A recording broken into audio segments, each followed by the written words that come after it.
Good afternoon.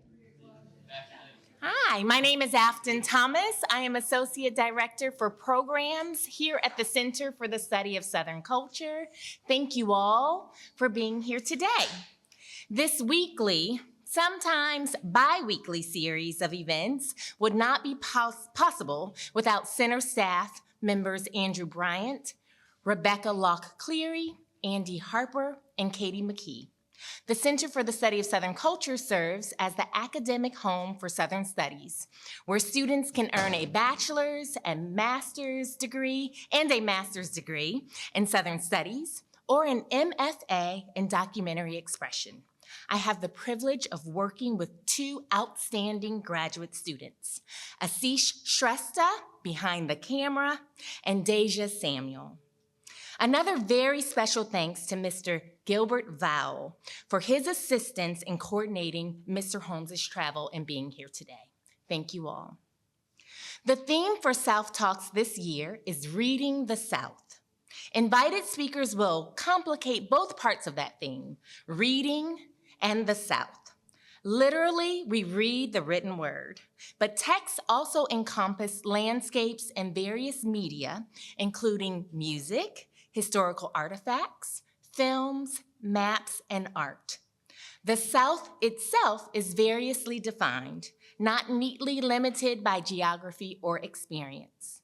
Events in the series will encourage us to read broadly in order to explore and widen what we mean by South. Today, we will explore how festivals and music serve as media that introduce and deepen our understanding of people, traditions, and place. Next Wednesday, we will learn about glass plate photography and what these images can teach us. You walked through our Gamble Gallery on your way to this room and hopefully encountered, or will on your way out, our new exhibit, the Charlie Cox Collection, glass plate images of Benton County from the early 1900s. This collection is an exhibit that showcases the work of local artist Charlie Cox in the early years of the 20th century. The medium is glass plate photography and depicts a wide variety of subjects, from portraits of members of the community to farm animals to images of labor and landmarks. On September 17th, that's next Wednesday, we will hear from the exhibit's curator, Joe W. Moody, and Charlie Cox's granddaughter, Judy Cox Andrews. I hope many of you will join us then. Now, to introduce today's special guest. Blaine Waide is the Executive Director of the National Council for the Traditional Arts, NCTA. Waide, I put those two together, Blaine and Waide. Waide joined the NCTA staff in 2013, starting as a member of the programming team and rising to a senior leadership position in 2018. He has served as the executive director since 2023. Highlights of his time with the NCTA include directing festival management of the Richmond Folk Festival since 2013, as well as national folk festivals in Greensboro, North Carolina, 2015 through 2017, and Salisbury, Maryland, from 2018 to 2022. Before joining the NCTA, Waide served as state folklorist of Florida, where he directed the Florida Folklife program.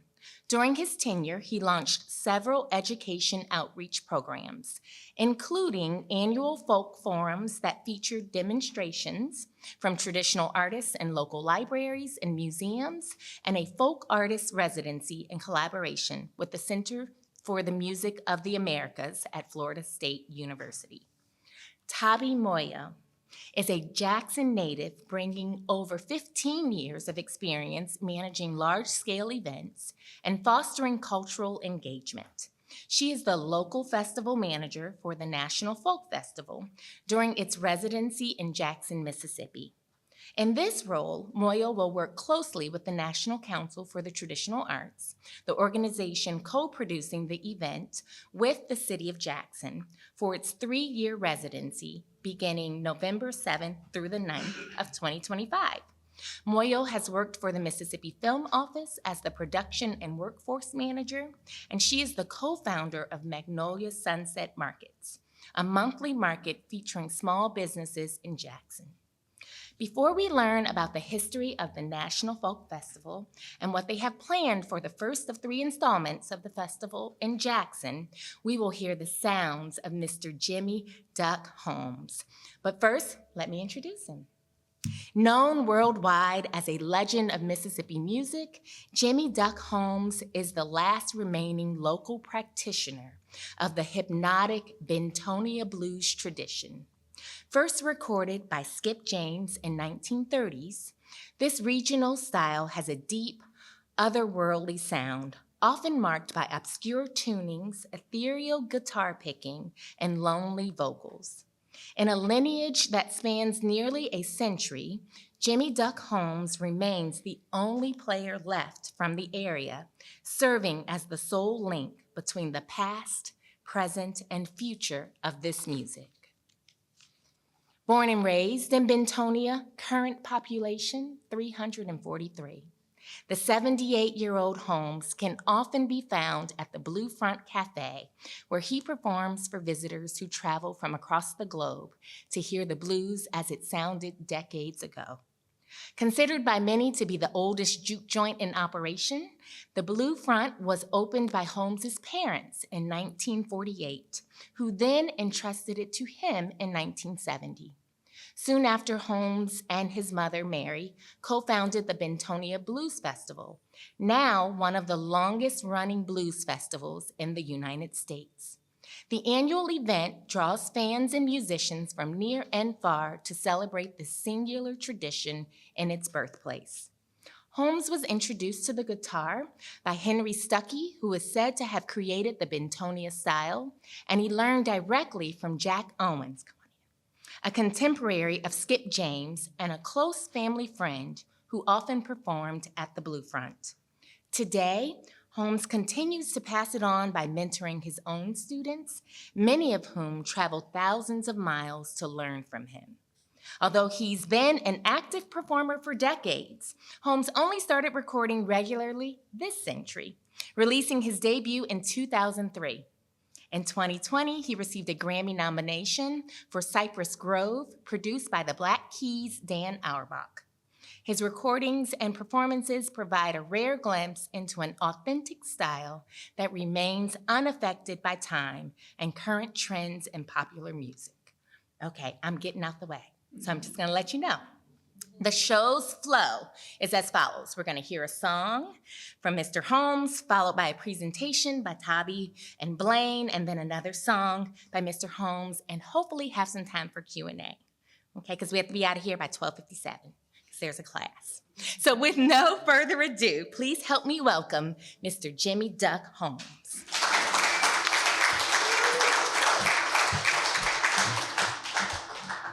Good midday, afternoon, whatever you might want to call it. Again, along with the lady, thank y'all for coming to hear whatever I got to do. And let me, I never hear it get mentioned, not to downgrade anybody. Now you take this at heart. The stuff Mr. Waide is doing, you all are just as important. We, Mr. Waide, we just one part of the cake. A cake has several ingredients. Am I right? Speak up. What we do, what they do, all of us is a part of it. If it wasn't for you, I'll just be playing this guitar to myself. Might sound like a joke. I play a style of guitar. They say not me now. The particular style originated out of the community of Bentonia by a man named Henry Stuckey. They say it is a unique sound of any blues guitar music in the world.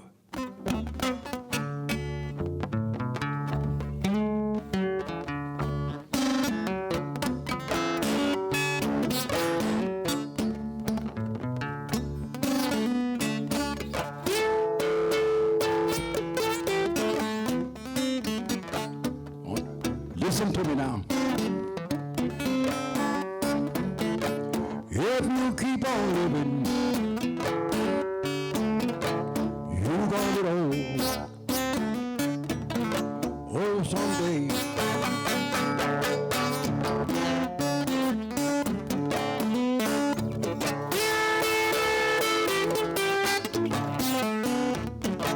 Yes, if you keep on living, you're gonna get old. Oh, someday.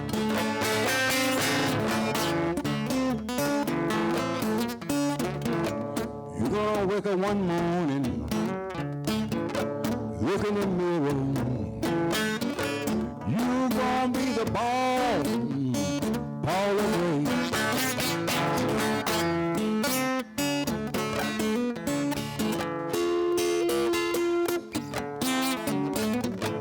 You know they say ain't nothing but a number. Yes, they say ain't nothing but a number. But you know that ain't nothing but a lie. If you keep on living, you gonna get old, and you sure gonna die.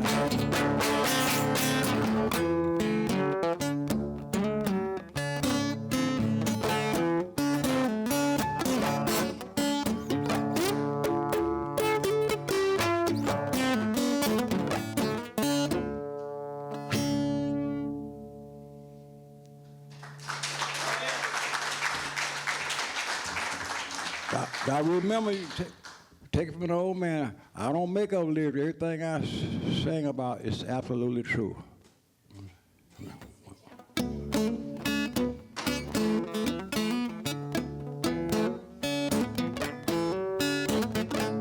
know I could have been married. Yes, I could have been married. But I just want to change my way.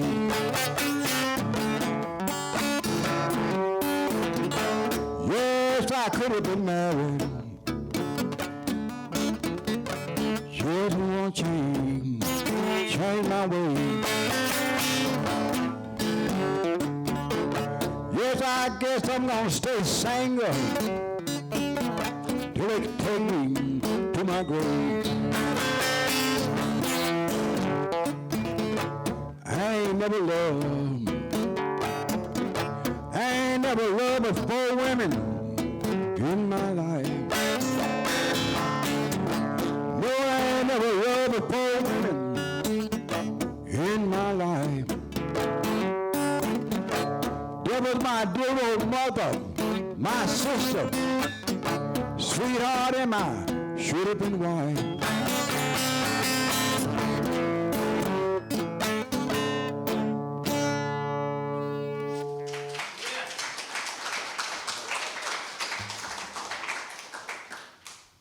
Good afternoon. Can you guys hear me okay? Great. Well, thank you so much for having us here to talk about the National Folk Festival. It's especially kind of cool and meaningful for me. I grew up in Oxford a little as a kid, used to live not far from the baseball stadium, and living here and those experiences had a lot to do with me going and becoming a folklorist. I went on to UNC where I actually studied with Bill Ferris. So it's just been really cool and exciting now that I've been with the NCTA for about a dozen years to be able to come back and work in Mississippi and hopefully bring something to not just Jackson, but the entire state that hopefully will bring a lot of wonderful impacts and be a great chance to celebrate all the great arts, culture, heritage, history, and all the great people and spirit here in Mississippi. So I'm Blaine Waide. I'm the Executive Director of the National Council for the Traditional Arts, and I'm joined by Hi, everybody. I'm Thabi Moyo. I'm born and raised in Jackson, and Blaine's. What am I? She's your local festival manager. Your She local is. festival manager. So whenever but the national connected to Blaine at the hip is what I think I was trying to say. whenever the national launches in a new community, NCTA is based in Silver Spring, Maryland. We'll get into our history in a quick sec. But we need people in the community with connections who can help build the festival. And Thabi is our local manager and key and the leader of the local team we're building there. So let's get in. I know we've got a lot to cover in a little bit of time. Let's just start talking about the National Folk Festival. I thought it would be helpful to foreground in this setting some themes I think might be of interest to people studying what I would guess you guys are studying. Quickly, we'll get more into all of this. The National Folk Festival was founded in the 1930s. What's going on in the 1930s? Great Depression, great economic stress in the country. People are looking around going, what is American culture, right? It's not remnants from British culture. It's not Cecil Sharp going out and recording ballads and looking for where is there a distinctive culture and starting to look at the folk. And maybe that is where we should situate and think about American culture. And because of this, then you also have a bunch of festivals popping up. Bascom Lamar Lunsford in Asheville, North Carolina. There's a festival in Kutztown, Pennsylvania, one in White Top, Virginia. What was different and unique when Sarah Gertrude Knott created the National Folk Festival was it was the first multicultural festival of its kind. And it was very much in sync with other things going on through the Federal Writers Project, some of the slave narratives, and just the efforts of the New Deal, and this idea that there's strength in American culture through pluralism. So the festival was about trying to harness that and create these great celebrations of the best artists from regions from throughout the country. And that still defines our work today. I think it's also really interesting to think about the National Folk Festival. I'm what's called a public folklorist as a public program and trying to leverage art, culture, traditional heritage in ways that raise awareness and have positive impacts. And you'll see also evident in that in some of the work, the people we work with at the NCTA to launch the festival in each communities, we don't work in academic spaces. We're very much working with city managers and downtown economic development people and tourism people. And you need all of those people at the table to launch the festival. And then also just want to we'll talk a little bit about the festival as an example of civic engagement and public service. We rely on 800 volunteers. So Jimmy was not lying when he says, you guys are part of the cake too. We need 800 ingredients to make the cake happen. So, and also cultural heritage tourism, which is such a big part of, I think, how people think of Mississippi in an economically depressed state. What does that mean? What does it mean to bring a festival to the birthplace of America's music? And we lean heavily into tourism. I mean, you'll see our logo. It's the blues marker. And buried within that is a nod to the sonic boom of the Jackson State. So trying to grab some pieces of local culture. So with that sort of, there we go. Let's just dig into a little bit about the history of the festival. As it currently exists, the National Folk Festival is a large-scale 3-day free event. It takes place in the heart of the downtown of our host communities.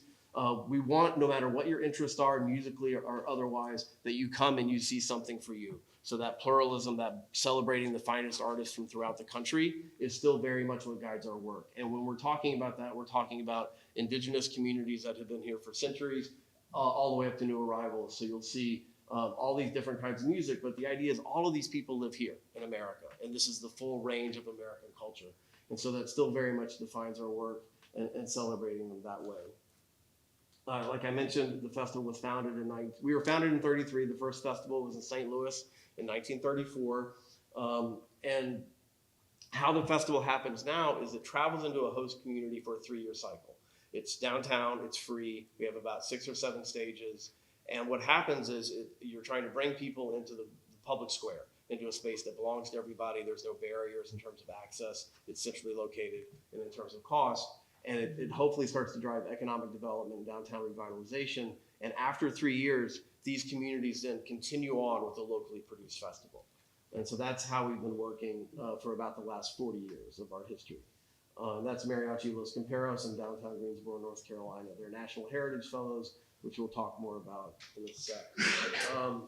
That's just a quick look at where we've been. What you may notice in that map is there's nowhere, I mean, Florida's a weird place. I was the folklorist there, I can say that. It's sort of southern, sort of not, but we were in St. Petersburg. We've been in Chattanooga. We've been in Richmond. We've been in Greensboro, but we've never been in the Deep South. And we've never been in Mississippi. But I always say Mississippi's always at the festival. Jimmy's been to our festivals. We always have artists from Mississippi. But it's so exciting to actually come to a state that has contributed so much to how people think about the development of American popular music. Just a little bit more about the organization. That's a member of the Zuni Oya Maidens, also National Heritage Fellows. National Heritage Fellows That's the highest honor given out by the federal government in the folk and traditional arts. And so we're working with the best of the best traditional artists when we put on these free festivals. And what we're doing is trying to bring people together to engage with audiences and with each other to generate cultural understanding, to have people in spaces that through the idea of artistic excellence, dynamic performances, and creating these really special moments, what's really happening behind the scenes, and we're not very explicit about it, is we're building cultural awareness, and we're building cultural understanding. It's not a political event, but it has a very slow burn politically, we hope. And that we're using all of these to build community, because that's the other thing, by having 800 volunteers, by asking for this to be a community lift, by having all these different public organizations at the table, it really brings the community together in new ways that strengthens community we've seen over time. So there we've got W.C. Handy, somebody with deep ties to Mississippi. He actually performed at the National Folk Festival in the late 1930s. It was held at Constitution Hall in DC. It was a segregated space. Marian Anderson had famously been denied performing in that same space. W.C. Handy performed on that stage for the National Folk Festival. So that's just a little bit of some interesting things that have happened in our history. Like I said, we were founded in St. Louis. And what was also, so I mentioned there were all these monocultural festivals, but the National was the first multicultural festival. So it really changed how festivals could be thought of. And the other interesting thing that made the National Folk Festival stand out in the early years is we were working with experts in the field of public folklore. That is like your A-list of your first generation of great public folklorists. People like Ben Botkin, who went on to work at the American Folklife Center, Library of Congress, et cetera. Thornhill Hurston, photographed here, actually brought black shape note singers from Florida to the early years of the National Folk Festival and was a key participant. J. Frank Dovey was bringing cowboy singers to the early festivals. We had lumberjacks coming from the upper Midwest, Kiowa dancers coming from the far west, all to one event to celebrate how all of these different artists contributed. So this was a big part as well, with bringing these expert opinions in. And then I mentioned sort of the context of this around the New Deal. And so Eleanor Roosevelt, during our stay in DC from the late 30s into the early 40s, was one of the honorary co-chairs. And there's a quote from Sarah Gertrude Knott, our founder, again, associating what the organization was trying to do with being very consistent with the spirit of the New Deal. And there you see, it's actually, I can't remember her name, Miss Roosevelt, and then the wife of the publisher of the Washington Post, who was very involved in the early years. And then we have a little bit of Sarah talking about, now if I can remember how to do this. This is in 1966 when the National Folk Festival was in Denver, Colorado. We're trying to revolutionize and change the nation, it seems. Hold on. She was giving a radio interview before the festival started, and what she says here just really encapsulates a lot of the ideals behind the event. We're trying to revolutionize and change the nation. It seems tremendously important to all of us to help hold these traditional expressions that have gone into the making of the country.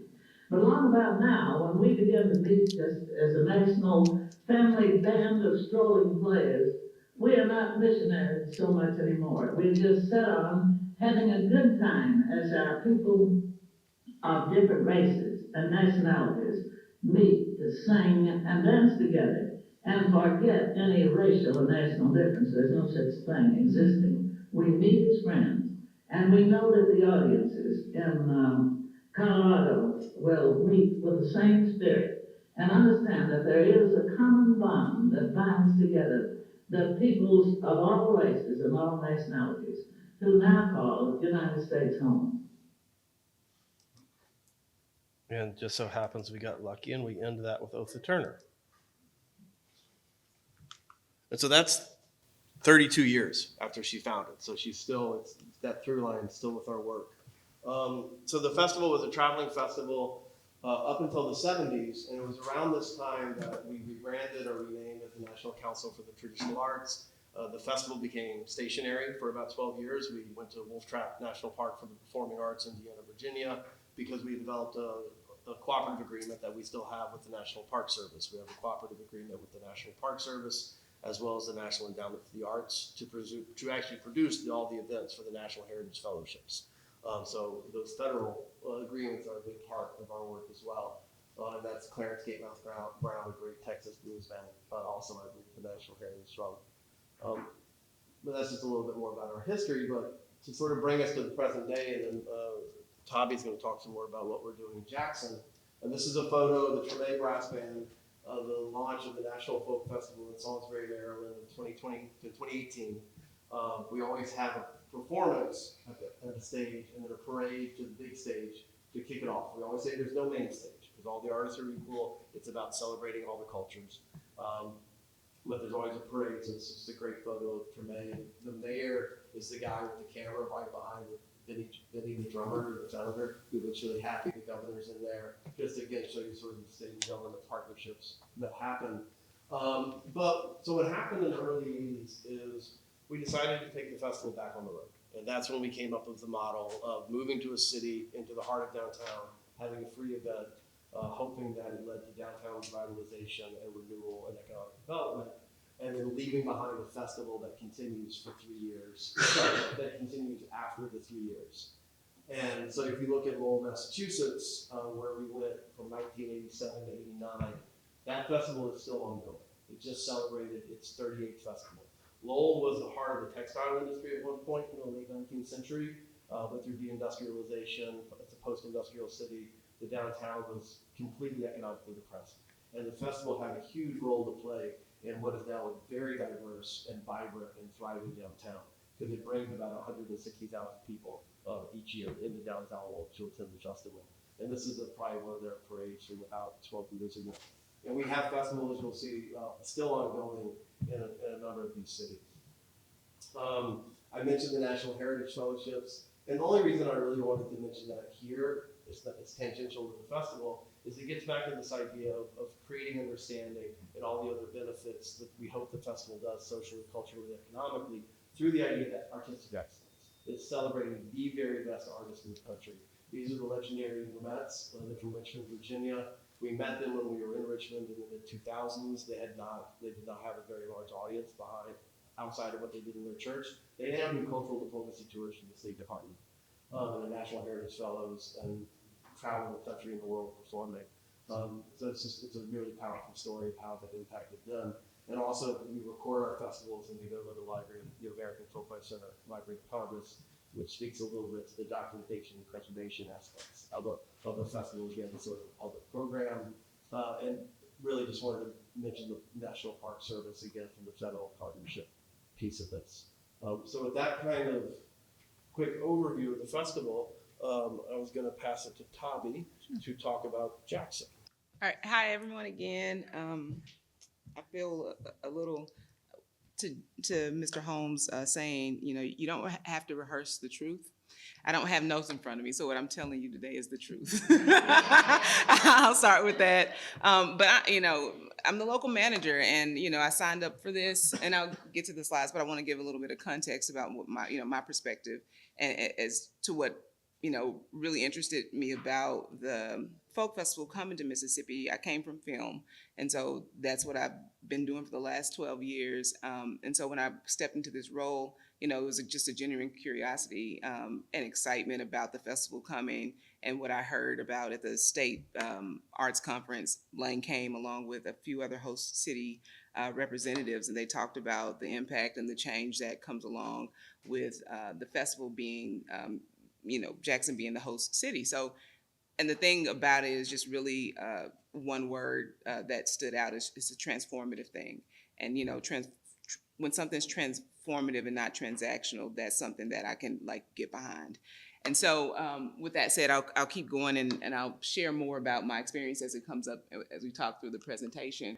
And I'm gonna use this instead of doing that. But so Blaine mentioned that it's a free festival. And that's really exciting that it'll be that accessible to all the folks. Our hope, and right now on the ground, we're getting the word out, promoting it, and hopefully it's reaching some of your communities as well. But we'll have over 300 of artists. I'm really excited about my community getting a chance to hear the stories of other cultures, but also yesterday we did a press conference that's all about the Mississippi Folklife area and celebrating Mississippi culture and history, where we will get to put on display our own creative genius, and through the artists and demonstrations that are programmed there by the Mississippi Arts Commission. We're in downtown Jackson, so the thing that we keep hearing about in downtown Jackson, what people connect this to is Jubilee Jam. And every time we talk about the festival, like, is it like Jubilee Jam? Well, kinda, it's a little bit different. It's a large scale event in downtown Jackson. And I was thinking about this the other day. I was like, while it's like Jubilee Jam, what I'm learning in my role is we're relearning how to put on a Jubilee Jam. And so, I have to help, the new people and all of, not necessarily new, but new to doing this, get up to speed and really learn how to support the NCTA and what they're bringing to Mississippi.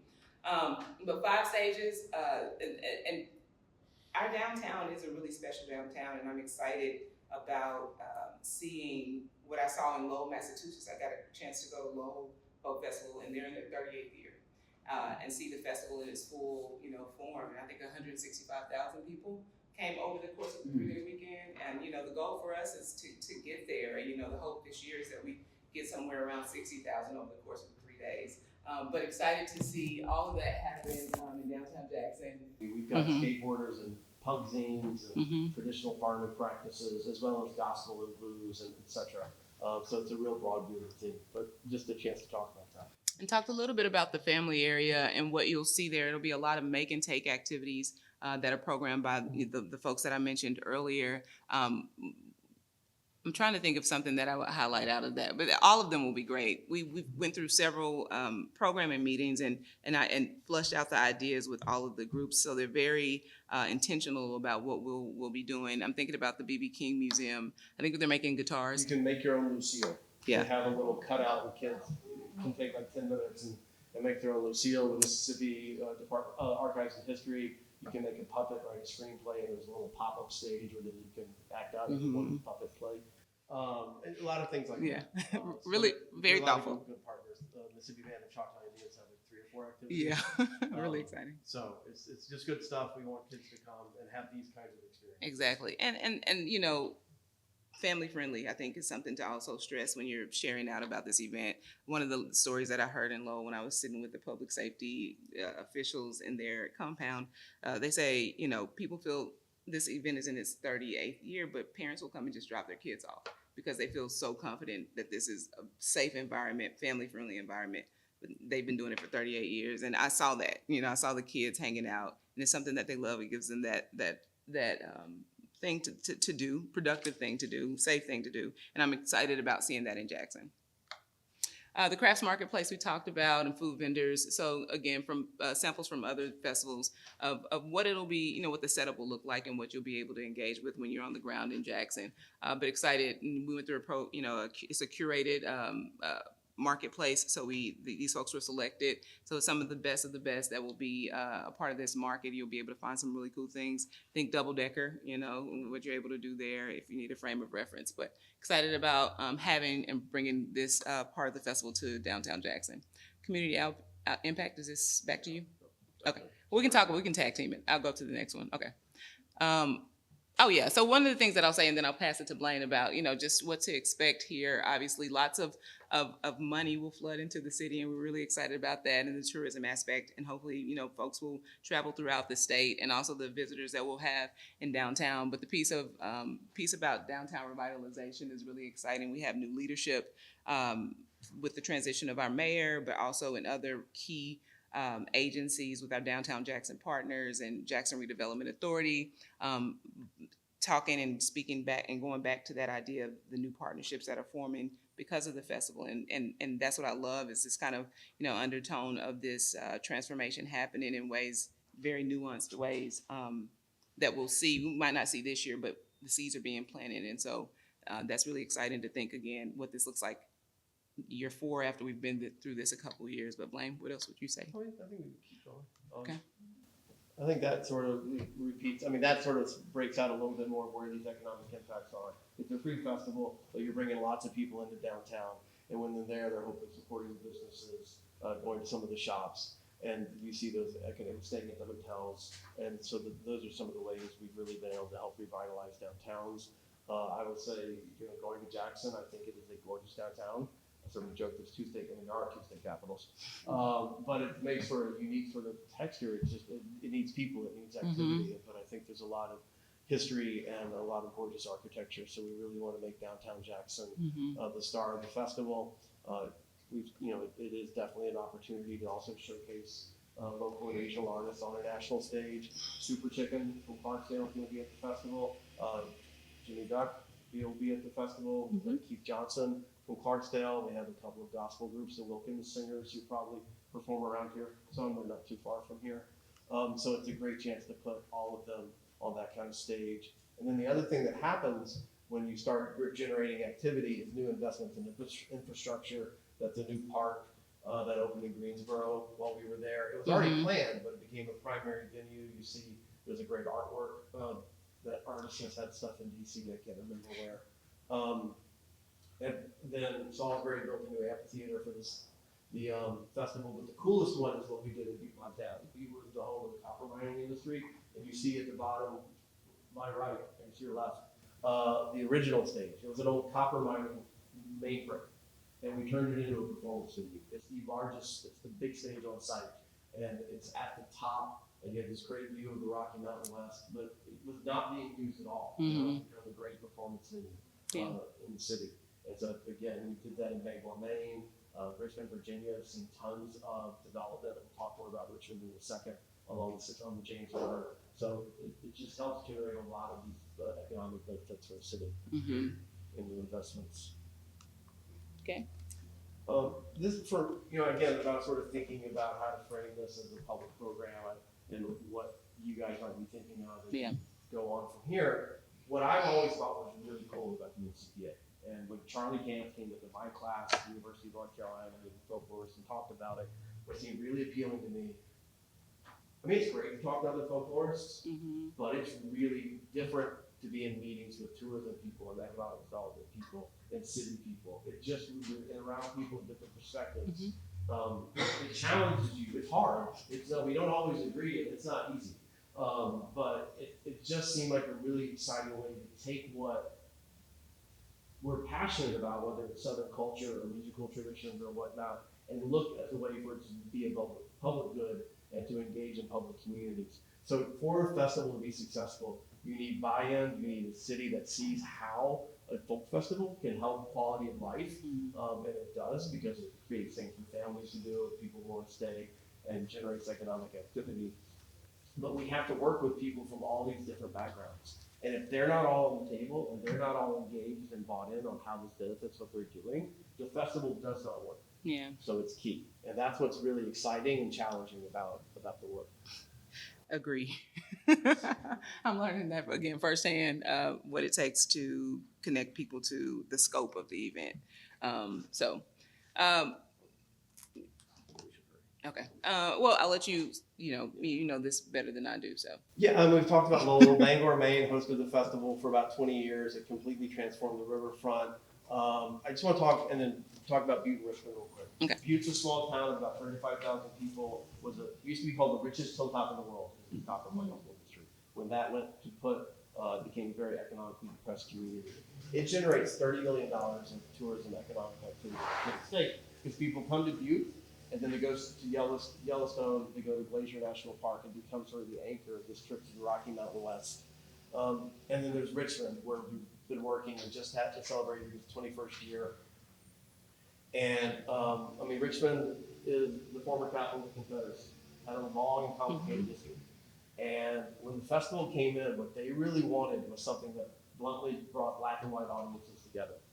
And it's done that in spades. They call it the best thing the city's ever done. It gets about 200,000 people on the riverfront. You can talk about the $37 million of economic activity, all the new development on the James River. But what they're happiest about is the city just feels a lot better to live in. Like it's an event that they feel like belongs to everybody.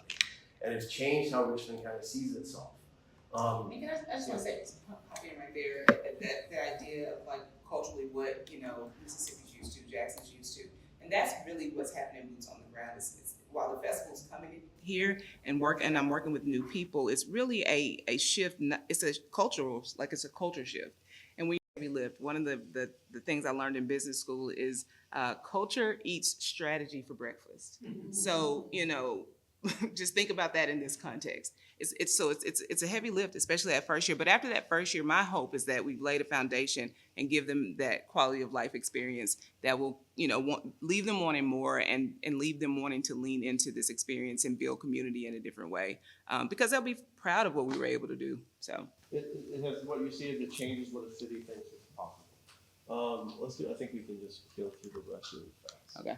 I talked about Montana. I keep saying my most optimistic, positive vision of Jackson is it can be a mix of Richmond and Butte. Richmond with the history and hopefully bringing the community together in an event where we're intentionally programming that hopefully feels like it belongs to everybody. But also with Butte, people romanticize the South. People romanticize Mississippi. They want to come. They want to see the sights. They want to go to Faulkner's house, Elvis's house. Marty Stewart's doing what he's doing now at Crossroads, et cetera, et cetera. You're doing Wealthy's house in Jackson. That this festival can become, again, like in Butte, sort of an anchor for when people are here and they go see and do all of these other things. So it becomes part of the larger web. And I think we can just sort of conclude with talking about the site and the dates for the festival. So, as you know, I've left some materials on the outside. So if you walk out, you'll be able to pick up a brochure or some materials. If you want to sign up to volunteer, please sign up there. And then also a church fan. I think that's, a fun thing that all events in Mississippi do and touches on folk life as well. But it is beyond this year, fall on the every second weekend of November. This year, the dates are the 7th through the 9th. These are some of our awesome partners that we've been working with as we've been planning this event, and this list has grown immensely with sponsors. And just thank you if there are anyone in the room that is supporting this event and just for having us here today. But some of our partners that we've talked about next year, 2026. You want to talk a little about that real quick? America 250 next year, the festival is one of these signature events for the state. Gets into that whole pros and cons of cultural heritage tourism as well. But we're definitely leaning heavily into that, especially our National Park Service work as well. All right. And we need a lot of volunteers. So if you were interested in volunteering, I can still remember being in Greensboro and seeing a student at UNC Chapel Hill, a folklore grad student volunteering and being so happy. It's a really interesting inside way to learn a bit about how public programs happen. Like if you go to our website, nationalfolkfestival.com, to sign up. We would love to see some folks volunteer. Love that. And just thank you again for having us. I think with that, if we'll stay outside for a little while, after I think we have one last closing performance by Mr. Holmes, but happy to answer any other questions. Thank you so much for having us.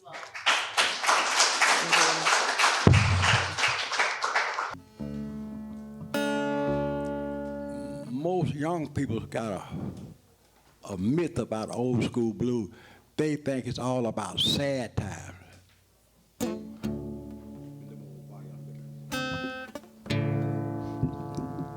Again, like I said earlier, those guys sang the truth and it all wasn't sad.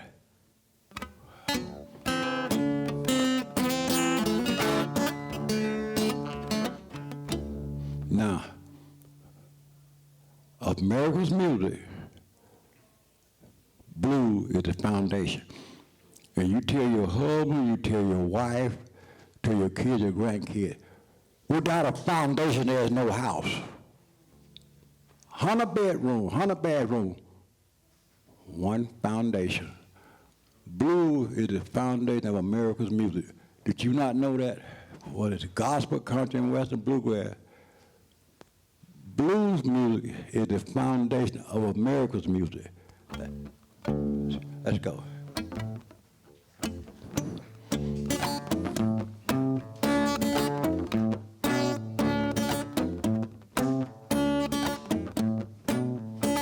All night long, all night long, all night long. We gon' party all night long, all night long. Till the break of dawn. All night long. Till the cows come home all night long.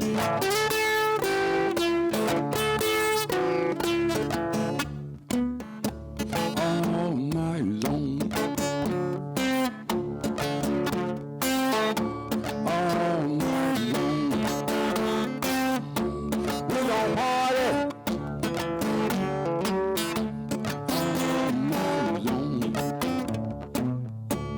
All night long. All night long.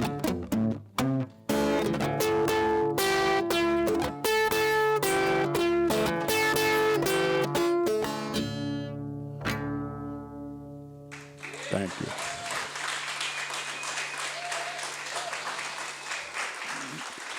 You tell your friend to tell their friend whether they live in Chicago, California, LA, New York. Mr. Waide is doing something big in Mississippi.